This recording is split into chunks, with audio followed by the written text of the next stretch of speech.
જય માંગલમાં, જય દ્વારકાધીશ। આજે એક ફરીવાર નવા વિડીયોમાં બધા મિત્રોનું સ્વાગત છે। મિત્રો, તમને દેખાય છે કે વિડીયોમાં કે આ આપણી શેરડી છે ને, શેરડી આપણી 555 જે બિયારણ આવે છે તે શેરડી છે, અને શેરડી પણ એકદમ ફર્સ્ટ ક્લાસ અને એકદમ લીલીકાશ છે।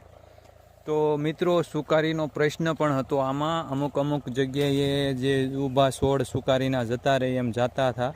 પછી આપણે મિત્રો આને શું કર્યું કે આપણે પ્રાકૃતિક ખેતી ઉપર થોડુંક ધ્યાન દઈ અને જે આપણે કહેવાય ને કે એ ગાયનું ગોબર છે, ગાયનું ગૌમૂત્ર છે, આવું બધું આપણે થોડું જે પાણી સાથે દેવાનું શરૂ કર્યું। ત્યાર પછી આપણે ઘણું રિઝલ્ટ મળ્યું મિત્રો, અને એમાંથી પછી આપણે જીવામૃત બનાવ્યું, જીવામૃત પાવાનું ચાલુ કર્યું શેરડીમાં।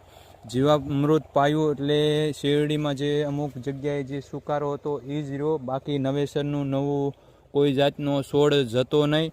એટલે મિત્રો, જીવામૃત અવશ્ય ને અવશ્ય પાવવું, અને દરેક પાકમાં તમે ઉપયોગ કરી શકો છો જીવામૃતનું। જીવામૃત બનાવવું એ સાવ સહેલું છે। જીવામૃત બનાવવા માટે મિત્રો તમારે કશું જ કરવાનું નથી। ગાયનું છાણ લેવાનું છે 10 કિલો, ગૌમૂત્ર લેવાનું છે 5 લીટર, ગોળ લેવાનો છે 2 કિલાથી 1.5 કિલા જેટલો। પછી કોઈ પણ કઠોળનું જે કહેવાય ને લોટ હોય, ચણાનો લોટ હોય, કોઈ પણ કઠોળ લઈ લેવાનો, એનો લોટ લેવાનો છે 2 કિલો।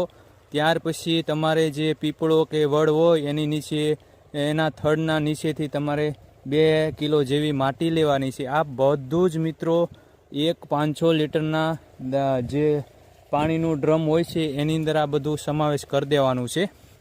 આવી રીતના જે મેં તમને કીધું એ પ્રમાણે બધી જ વસ્તુ લઈ અને એને ઘડિયાળની દિશાની જે કાંટો ફરે એ દિશામાં રોજ તમારે 5-5 મિનિટ હલાવવાનું, અને અઠવાડિયામાં એ કમ્પ્લીટ જીવામૃત બની જશે। અને જીવામૃત તમારા દરેક પાકમાં તમે પાણી સાથે પણ આપી શકો છો મિત્રો, અને ઉપરથી સ્પ્રે કરી પણ શકો છો। જીવામૃતને તમારે જો ડ્રીપમાં દેવાનું હોય તો તમારે તેને સારી રીતે ગાળી અને પછી ડ્રીપમાં પણ આપી શકો છો, અને તમે નીક સાથે પાણીમાં પણ આપી શકો છો।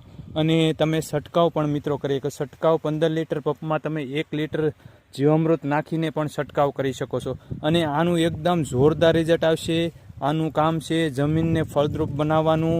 જે જમીનમાં જે અમુક જે આપણે જે કહેતા ને ખેતીના જે મિત્રો હોય છે, અળસિયા છે, બીજા બેક્ટેરિયા જે આપણે મિત્ર કહેવાય ખેડૂતના, એ બધાય બેક્ટેરિયા જીવતા થાય અને જે નુકસાન કરતા બેક્ટેરિયા હોય નાશ કરશે। જય દ્વારકાધીશ, જય માં મોગલ।